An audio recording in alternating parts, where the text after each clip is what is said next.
Hi everyone, today I am here to show you a new vegetable that you probably haven't seen before. This is Manchurian wild rice, 茭白in Chinese.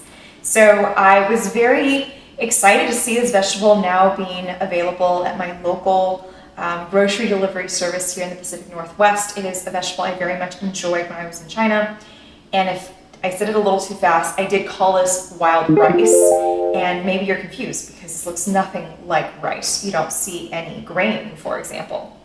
Now, that's actually what makes this vegetable really, really interesting. It turns out that nowadays it is mostly cultivated for its stem, this part, as opposed to the grains, which is why I don't ever sell the grains.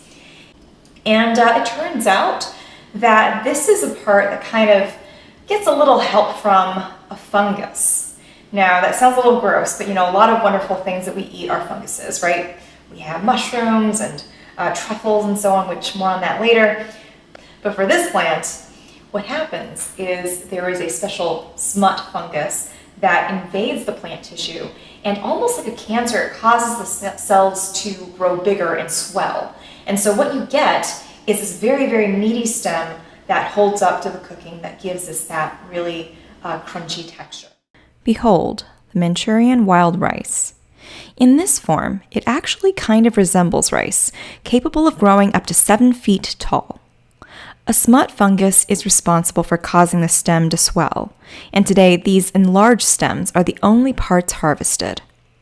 And the harvesting needs to be done in a timely manner.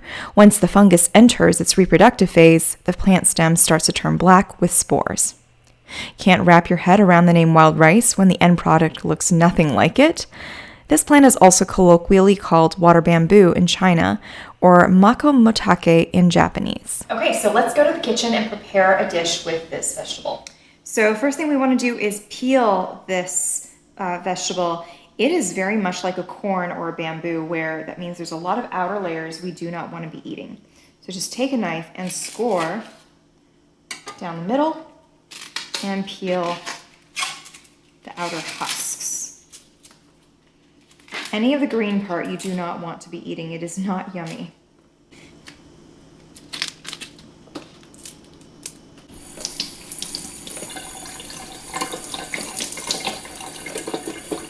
Okay, so I have here 2 of these wild rice stems that I prepared, and I'm going to be stir frying it with a little bit of leek and Chinese sausage. I've chosen the spicy Chinese sausage, but you can do any kind of Chinese sausage that you want.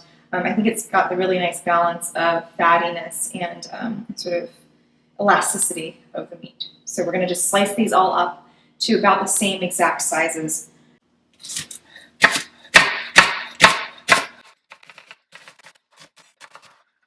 Okay, so the leeks are rather dirty, as it always is. We've cleaned it in a salad spinner, and next we're going to go to chop these vegetables.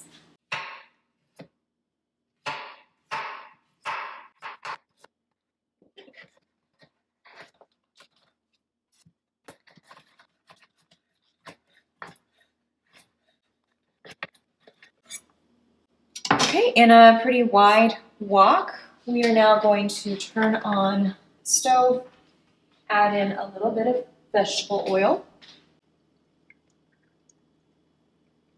And straight away I'm just going to add in the sausage. There's a lot of fat in the sausage. I want it to render a little bit as though you're cooking bacon.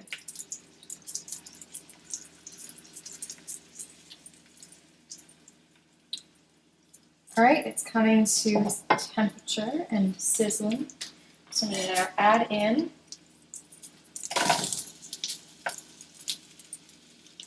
the rounds of wild rice.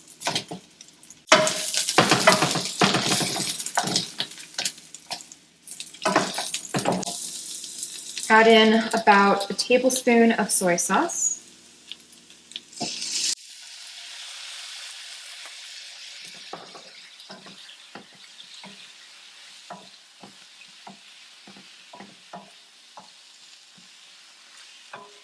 Add in our leek.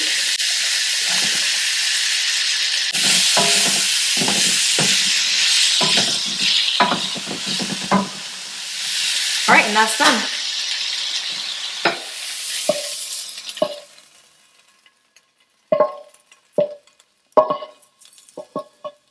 Look how pretty it turned out. I really love the green of the leeks that sort of also adds this beautiful garlic flavor. So I'm gonna give this a quick taste test. So one bite with a little bit of sausage.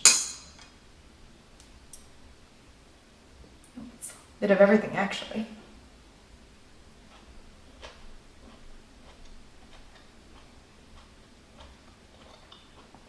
I hope you can hear the crunch.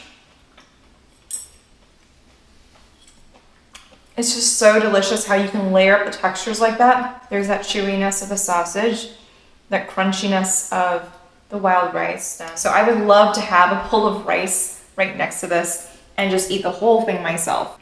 You know what, beginning to end, this took maybe about 15 minutes to make. I think the hardest part was probably washing the leeks because you know how gritty that can get. But other than that, this is so easy. I hope you guys are able to give this a try if you're able to find wild rice in your area. If not, a bamboo shoot is a pretty nice substitute. Thanks for watching this episode. I will see you guys next time on Food Bite. I think we're going to be talking about truffles, so stay tuned.